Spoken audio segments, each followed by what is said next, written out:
너는 무엇을 두려워하느냐? 무엇을 무서워하느냐?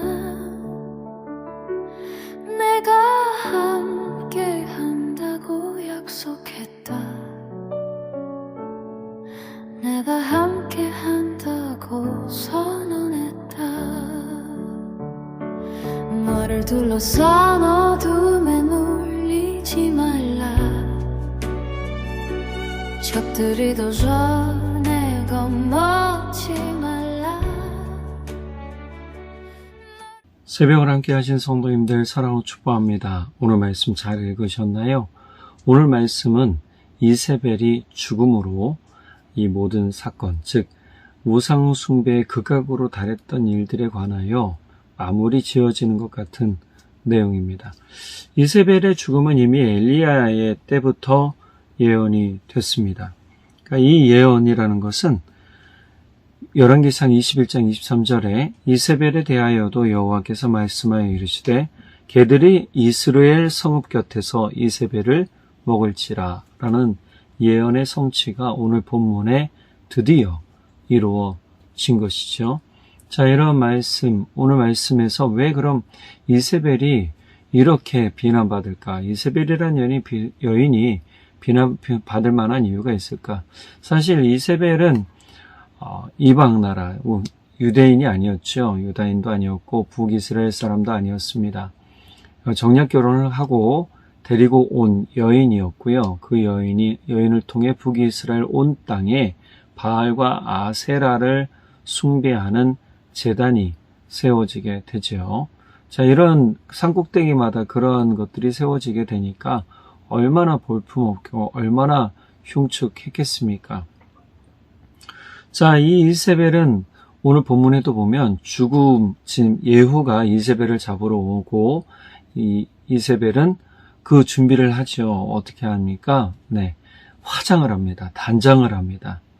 그리고 이 단장하면서 자신의 최대한 여왕다운 모습을 보여주려고 하죠. 이게 자신의 권위를 드러내려고 하는 겁니다. 그리고 이세벨은 예후를 꾸짖습니다. 뭐라고 꾸짖느냐면 제 주인을 살해한 시므리라고 얘기를 합니다. 시므리라는 인물은 이스라엘 역사에서 반역자 또는 전통성 없는 찬탈자의 대명사였어요. 자, 이런 인물과 비교하며 예후를 비난하고 예후를 꾸중하죠. 그런데 예후는 그것에 꿈쩍하지 않아요. 자, 그럼 이 이세벨이라는 여인이 가장 했던 큰 잘못은 무엇일까? 먼저는 영적 잘못이고 두 번째는 삶의 잘못이죠. 여왕으로서의 모습이 잘못되었다라는 것입니다. 첫 번째, 이세벨은 하나님의 자리에 우상을 세웠어요. 이스라엘의 유일하신 하나님 대신에 바알과 아세라를 숭배하는 일들을 권장하고 장려하고 하나님을 정면적으로 대적하며 부정하는 일을 했지요. 자, 예수님께서 뭐라고 말씀하셨냐면 아무도 두 주인을 섬기지 못한다. 너희는 하나님과 재물을 아울러 섬길 수 없다. 라고 말씀하셨잖아요. 자, 이 말씀과 비교해보면 이세벨은 하나님과 바알 사이에 머뭇거린 게 아니에요. 내가 여기 들어왔으니 이 나라 법을 따라야지 이게 아니라 웃기지 마. 난 내 거 할 거야. 라고 하며 잘못된 하나님을 대적하는 우상을 끊임없이 뭐예요? 세웠고 심지어 그 제사장들을 많이 데리고 왔을 뿐만이 아니라 키워냈단 말이에요. 그러니 이것이 얼마나 하나님 보시기에 악으로 달려가는 모습이었겠습니까? 대적자의 모습이 이렇더라라는 겁니다. 이세벨은 하나님을 부정하고 부인하는 게 아니라 대적했던 사람의 가장 큰 표본 중에 하나인 것이죠. 자, 두 번째는 이 이세벨은 무고한 사람의 피를 흘렸습니다. 앞서 우리가 말씀을 읽어서 알겠지만 나봇, 이스라엘 궁전 위에서 딱 봤을 때 나봇의 포도원이 그렇게 아름다웠어요. 그러니 아합이 그것을 보고 팔라 했을 때 나봇은 이것은 하나님께서 내게 우리 가족 또 우리 모든 조상들에게 물려준 유산입니다. 이것은 사거나 팔 수 있는 게 아닙니다. 이게 하나님 유대인의 원칙이었거든요. 나봇은 아주 정통적인 유대인의 율법을 가지고 이야기를 했단 말이에요. 맞는 말이에요. 근데 아합은 그 뒤로부터 끙끙 앓고 있으니 어떻게 합니까? 이세벨이 이 지도자들을, 유대 지도자들을 섭외해서 모략하고 이 나봇을 끌어안치고 죽이는 일을 하게 만들어요. 무고한 사람의 피를 흘린 거죠. 즉 누명을 씌워서 죽게 한 겁니다. 이건 또 뭐라고 그러죠? 우리 살인 교사라고 얘기를 하잖아요. 바로 이세벨이 그러한 일을 한 거죠. 이러한 이세벨의 피 흘림, 즉 무고한 사람의 피 흘림에 대해서 누가 그것을 갚았는가? 우리가 잘 아는 이 북이스라엘 왕 요람이 그 밭에 던져졌고, 그리고 말씀처럼 이 이세벨은 궁정에서 내시들에 의해 떠밀려져 떨어져 죽어요. 그래서 성경에 보면 좀 잔혹하게 표현이 되어 있긴 하지만 두개골이 깨져버렸다. 그리고 그 다음날 아침에 예후가 시체 거두어서 밭에 버리라 라고 했을 때 남아있던 거는 손과 발밖에 없었다. 두개골 뼈와 손과 발밖에 없었다. 이 얘기를 하지. 들깨가 뭐 했어요? 와서 그 터져버린 것들을 다 주워 먹었다 라는 얘기가 되겠죠. 얼마나 잔혹한 피 흘림에 대한 대가가 분명히 있었다라는 것입니다. 세 번째로 이 이세벨이 잘못했던 것은 바로 영적 지도자들, 유대의 영적 지도자들, 또 북이스라엘의 영적 지도자들, 하나님의 사람들을 대적했다라는 걸 핍박한 거죠. 사실은 핍박했습니다. 즉 선지자들을 잡아 죽이는 일을 앞장섰던 사람이 이세벨이에요. 아합은 그래서 무능했다는 거예요. 그걸 막았어야 됐는데, 왕의 권위로 막았어야 됐는데, 이 아합은 이세벨이 하는 대로 뒀어요. 방관했습니다. 나는 상관없어. 그러든 말든 뭐. 여러분, 이게 얼마나 무서운 죄인 줄 아십니까? 그래서 아합도 죽었잖아요. 우연찮게 쏜 화살이 난 도망갔는데 와서 아합을 맞춰 죽이게 됩니다. 하나님의 선지자들을 학살하고 심지어 엘리야의 목숨조차 네가 죽였던 바알과 아세라 선지자들의 모습처럼 내가 너를 그렇게 찢어 죽일 거다라는 선포를 듣고 엘리사가 두려움에 빠져 도망칠 정도로 아주 극악했던 모습을 바로 보였던 사람이 이세벨이죠.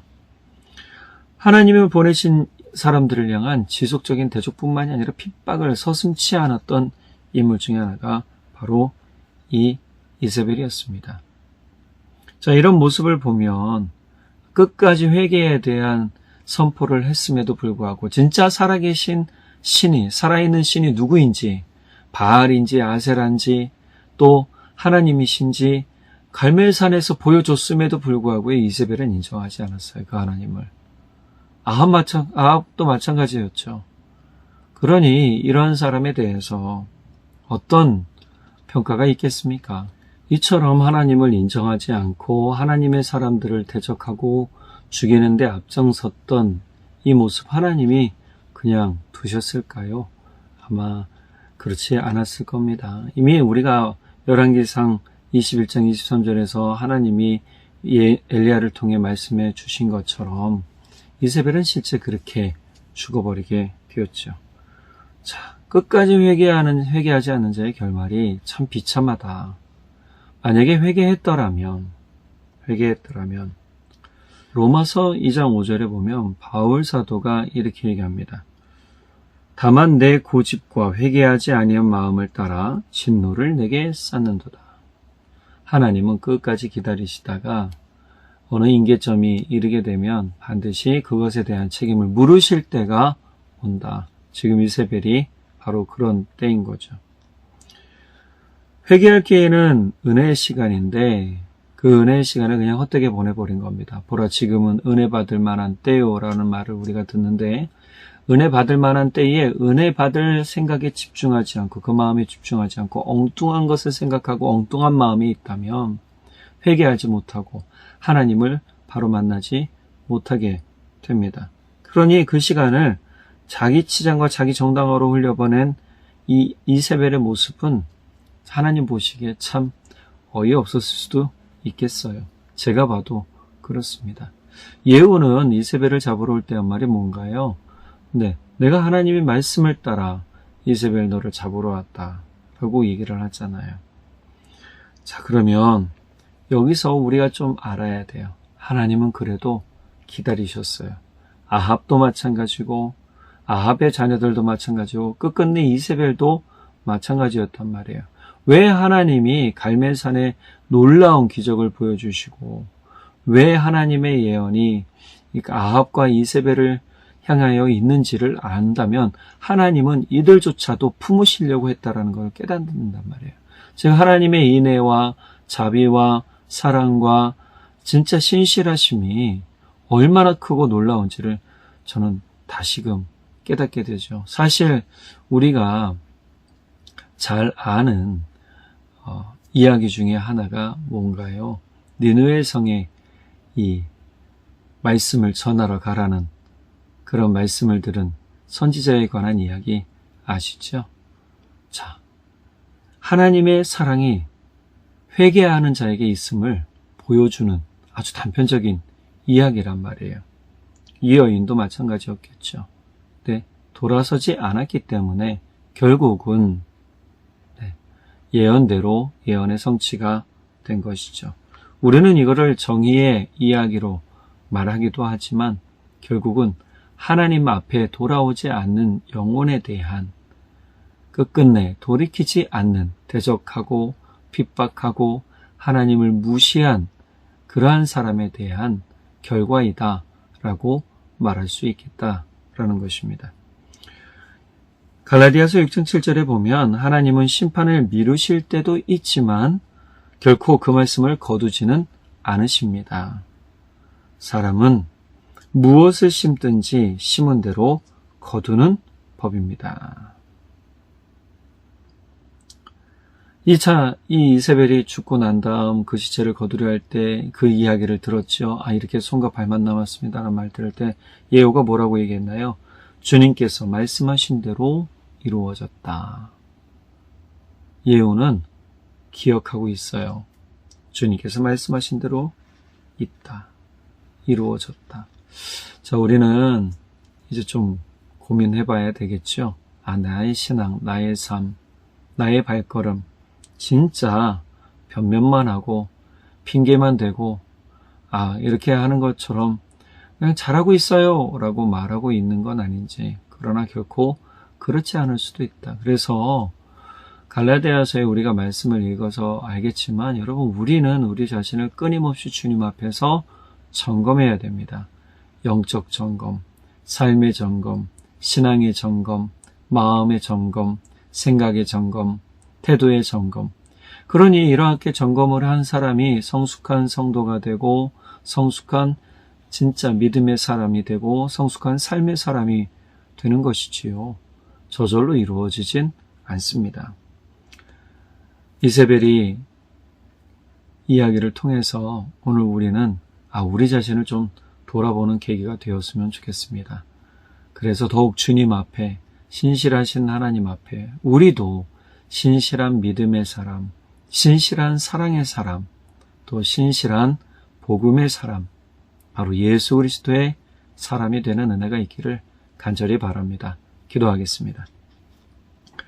사랑의 하나님 아버지, 주님께서는 끝까지 회개하는 자를 찾으시고 회개하는 사람이 있도록 기다려주시고 말씀하여 주시고 그의 자비와 인내로 오래 참으셔서 우리를 기다리신 줄 믿습니다.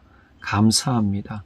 많은 사람이 여전히 우리 하나님을 부인하고 하나님을 무시하고 또 복음에 대하여 핍박하는 일들도 간혹 있긴 합니다.